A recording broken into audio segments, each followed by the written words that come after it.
Good. How Welcome are me to the you? show. Thank you for coming on. I appreciate it. Congratulations on your newest EP. This is your sophomore EP. How are you feeling about it? Oh, thanks. By the way, how am I feeling? Just happy, relieved, blessed. It's the response has been incredible. And yeah, just like I want to go. I want to get more music out there. It's like this is really feels like the beginning for me. I've been doing music for a while, but I still every time feel like a new artist. Always, always, always. So yeah. Something that I found interesting is that you basically had to reinvent yourself for this sophomore EP because Black Dove, it was totally different. So you wanted to try a different sound, a different message. And that's what you did here with this new EP.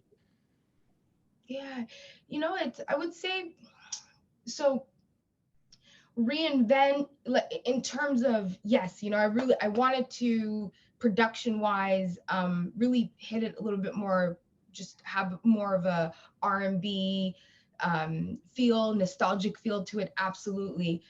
But in terms of the content in which I was speaking about, Mhm. Black Dove was like the beginning of I almost call it like the faucet. Like I was starting to open up and express parts of myself and really go there in my music. And then Millie was where I just let it all out. And there's still so much more. But yeah, it's my story is just that when I was doing music, I was censoring myself for a while. And this project is where I was like, no more. I'm gonna just, I'm gonna go there. Yeah. I think Renegade is the best one on there. That's my favorite. What do you think is the most powerful one on there?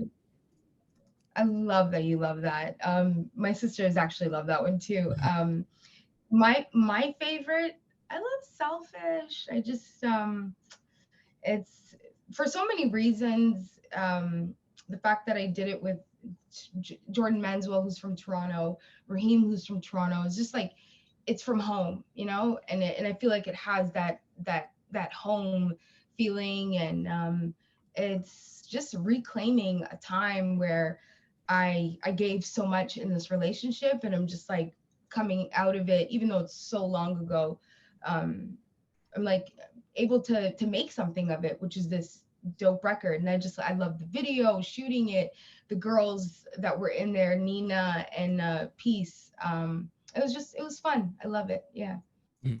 Who is someone's journey that you studied, especially when venturing into changing up the message in this new EP? Because if you look at Lauryn Hill, she had an important message in her music with the miseducation and with the Fugees. Who was someone that you may have studied for this new EP and changing the message? Wow, that's a really great question. Thank you. Yeah, you know, overall, like Lauryn Hill, Nina Simone, Sam Cooke, artists like that have always inspired me, because they not only made music that was so beautiful and so impactful, but it was a backdrop of what was happening actually during that time. There was a lot of civil unrest and the civil rights movement, and Nina Simone is known to be, they were pushing her to do like some pop records of like, yeah, they did it so well. And with this one in particular, actually I love Seb Deliza. She's from Amsterdam, I believe, and she is constantly trying to challenge just the sort of the role of what women are expected to be, to do. And I really, I love her whole vibe, and she's definitely somebody that inspired me. And then yeah, I would say those were sort of the artists that I really looked to for sure. Mhm. And it's drawn some rave reviews here. How did it feel to be nominated for the Juno Award for R&B? Has it been announced? Sorry, I didn't. Oh, I The saw it on the the press kit thing. I oh saw it on you mean the old one, Black Dove. on my got you. I was like, holy crap! Yeah. Which I hope we are for this one for sure. Oh my god, for the one, oh, I was absolutely that. I think that was the moment where my parents were even like, oh, like you know what I mean? You're really doing this. This is it's definitely it's validating for sure. And it doesn't make you any more of an artist or any less, you know, Yeah. if this is something, but it definitely was letting me know that you're on the right track. You know, you're on the right track. You're definitely connecting with people, and it just it really inspired me. So it was a beautiful feeling. Mhm. I know that from you really didn't have a musical upbringing, so you had to discover everything yourself. You discovered Sam Cooke. You were buying all these cassette tapes and just playing these songs, and you were attracted to R&B, and that's how you came up in this. Who were some of the ones that really inspired? I know you're a studier of Aaliyah, but we mentioned before Lauryn Hill. Who are some other artists that you look Yep. to as inspiration besides the ones we mentioned, as well as Sam Cooke? Oh yeah, so definitely those, and to dive into it even more, I loved Alicia Keys. I remember I actually went to the library and was like, you know, I don't remember all the artists that I would listen to, but I would just play a bunch of music. And Alicia Keys is somebody that when she first came out, I instantly um, just studied the production. You know, she does a lot of it too. It's the chord production, and her involvement in that is insane. So she's definitely someone. I love Destiny's Child. I mean, I'm an R&B girl, you know, SWV, um, even Cherish. We were just listening to them the other day. I'm like, oh my God, I totally forgot about just some of the dope ass songs that they had. Yeah, so it's mostly R&B. Yeah. That's the world that I've always loved. I feel like that music is, oh, Brandy, Mhm. Monica. Um, it's just real, you know. It's so authentic, and it's I connect with it, and I think vocally was what I was able to just it felt the most natural, if that makes sense. Mhm. Your father was the one who pushed you. He actually had the inspiration for Oh my, you to really, which is really interesting because not everyone's parents are pushing other children to follow their dreams in that way. yeah, it's actually super, and on top of that, a Muslim father. Mhm. This is like super rare. It's just so I would always sing around the house constantly. And he was just like, wow, you know, I noticed you love to sing. And he bought me like a songwriting book. And then he was like, we came home one day and he said, hey, I have a friend. He's got a studio. I told him about you. He's just so cute. He's like, I told him about the fact that, oh, my daughter is always singing. He's like, if you want, you should go maybe one day. And I wasn't ready at the time though. This is like around high school, and I was super shy. I really didn't believe in myself. I didn't think it was something that was even possible. And the truth is, actually, I just started singing, so my voice wasn't there. You know, I was still figuring out my chest voice, my head voice, still learning how to sing. So yeah, but hearing that from him, it definitely let me know and sort of sparked that idea of, hey, this is a possibility. You know, this in terms of if I want to even do it as a hobby, my dad would be super supportive of it. Mhm. How So has he yeah, it felt is about rare. the newest EP? He's yeah, man, I'm very lucky. He's so special, just so proud. A huge fan. He calls me. He's like, "Oh my God, I was in the car and they were playing your music on the radio." You know, he just tells me, "Don't forget who you are." That's like the biggest advice that he always tells me. He's like, "It's a very tough industry, and I want you to always reflect and say, is this something that I'm doing because I want to, because it's coming from me, or do you feel pressure? Do you feel like it's going to make you be received better, or people will like you more?" He's like, don't ever create or do anything from that space. And that's just, yeah. So I'm like, thanks, Dad. I appreciate, yeah. What was the most difficult hurdle that you had to take in this industry so far? Because just coming in to Toronto and pursuing the music scene in Toronto, what was the most difficult hurdle for you thus far? Whew, so many. So many, so many.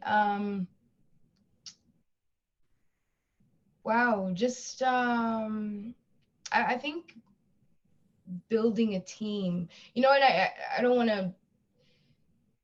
want to speak, take up time to even speak, you know, negatively, but you know, the infrastructure is not really there Mhm. in Toronto. I've always wanted to build there. I've always, you know, you see it in London, you see it in the US, as uh, you're able to kind of do a lot more. And I didn't want to leave Toronto. I didn't want to go and sign elsewhere and live in LA and live in New York. I wanted to live in Toronto and make music here. Of Mhm. course, you could go out and create different places. But that was probably my biggest obstacle. Is for so long I did everything myself, and then I've been in the last year just meeting incredible people and fostering beautiful relationships, and um, seeing you know, great things come from it. So that was probably my biggest obstacle, is feeling alone a lot of the times, you know, feeling alone and having to carry that load by myself, because you want to be an artist, you want to be able to create, and it's hard to do that when you have to also manage yourself and do, you know, book things for, it's just, it's a lot. So that's probably been the biggest hurdle, and it's been the biggest blessing in the last year, is to have an amazing team. The team Finally, around it you feels is what really good. the team around you is what really matters because they support you and they get you the opportunities and they have your back at all times. Big time. It's so important. It really is. You can't do this alone. No, you can't. No. It's just it's amazing that you do have that backing and support, especially from your parents, as I mentioned before. I saw that you were hanging out with Smiley from OVO. You saw that? I know, that Yeah. was so cool. No, that is, again, wow, look at how far he's come. You know, it's so amazing to see Toronto take over even more. Like, you always think, oh my God, is it just, you know, is the time come, or the time, there's always a city that ends up taking over, and I feel like Toronto's just been consistent. We're not letting up, it's not ending anytime soon. Is the beginning. And yeah, he's just one of those artists where I actually started following him when he had like a couple thousand followers. It was maybe 2 songs out, and I was like, he's interesting. His cadence, his flow, his tone. And yeah, so I saw him there, and I just let him know. And he was like, oh my God, are you Amaal? And we just had a really nice conversation. He was just like, keep it up. Like, I see what you're doing. You're killing it. And it was a beautiful moment. Mhm. You moved to Toronto in the 1990s. Is that correct? Yes, actually. You did. Yep, you're So right. you saw the Yeah. rise of Drake. How inspiring was that? He took He's over. He's an he broke empire. he's, there's it's like there's really no words. He helped us. He's opened that door for, I mean, not even opened it. He broke that door down, and everything that's come after, you know, we really do owe it to him, for giving us that, you know, shining that light on us. And you know, the talent has always been there. It's not that there wasn't, you know, any talent. It's existed. It's just nobody was giving us a chance or really taking it in. And he's completely changed that, right? He's changed the sort of the vibe of the city too, in terms of there's the economy. He's actually responsible for a lot of that. And whenever I go to LA, it's like a badge of honor. People want to work with you. Like, when they hear you're from Toronto, they're like, "Oh my God, I want to work with you." He's done that for us. So yeah, I'm very, very thankful for him, and he's absolutely been an inspiration. Who are some U.S. artists that you're looking to collaborate with? Because I saw that you've been in LA. Oh, mm-hmm. um, wow, there's so many. I mean, I would love to. I always say Kalani, and I'm going to continue saying that, because I think the more you put something out into the universe, it's going to come to fruition. So, yeah, I definitely, I want to collaborate with Kalani. I love Kiana Lede as well.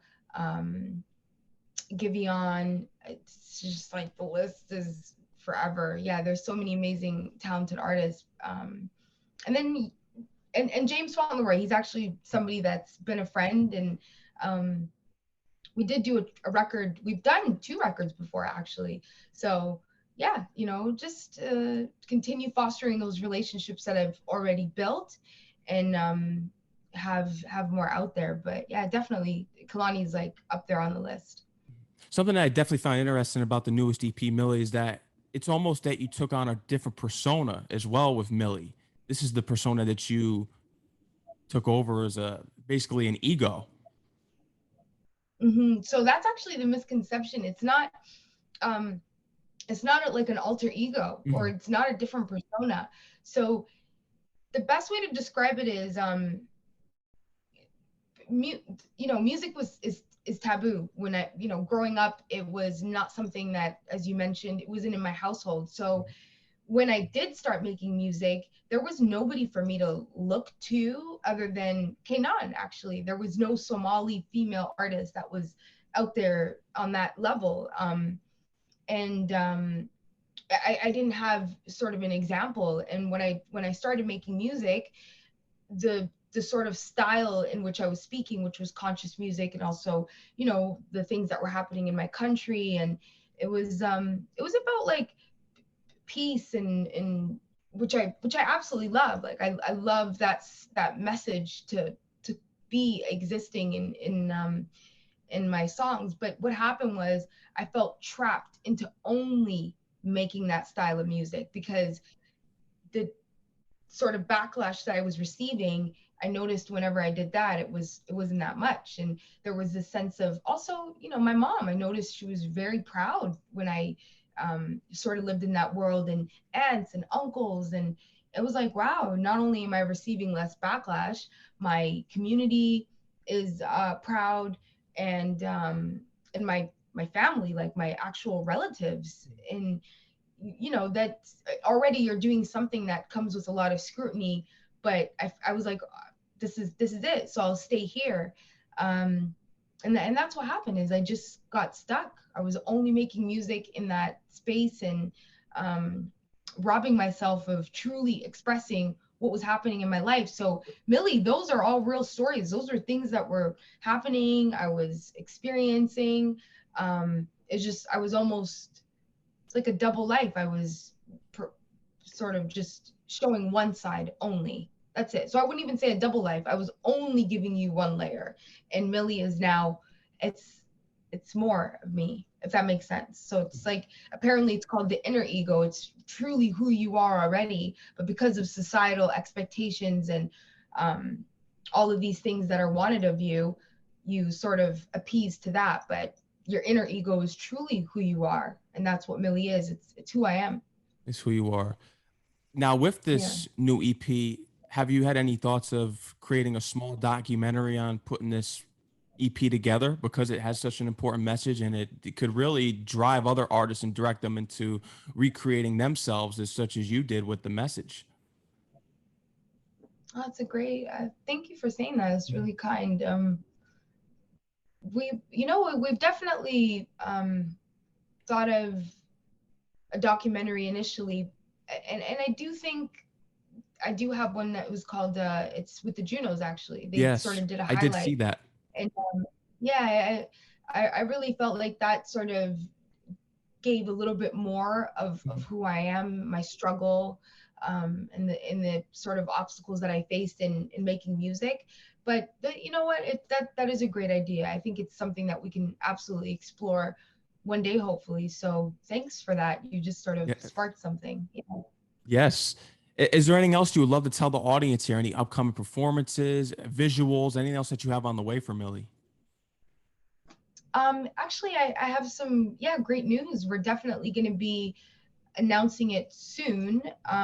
We're gonna go on tour and get to really go out there and perform this body of work, um, and also past songs that I've done. And I want to release like another song as a, something to add to this and go on the road. So that's something that I would definitely like to share. I'd love to end on this note. What is the meaning behind your name? Because I know Aaliyah had a meaning behind her name. Yeah, so my name Amaal, it means hope, It means hope. aspiration. Yeah, so hope, aspiration, in that, yeah, because I know in Pakistan it had a different meaning, but those are like the two in Arabic. That's what it means. And you're right, Aaliyah's had a meaning too. I can't remember it right now, but yeah. Yeah, I remember she gave an interview a long time ago, and I remember the host asked her that. I can't remember exactly, but I remember it had a meaning. You're right, yeah. But yes, my name means hope. Yeah, and Mhm. this is it's the perfect name to have too, because that's what you have, especially you have to have in this industry for you to keep going and what you've done thus far. And congratulations on that. Thank you so much. And this was great. I loved all the questions. It was really dope.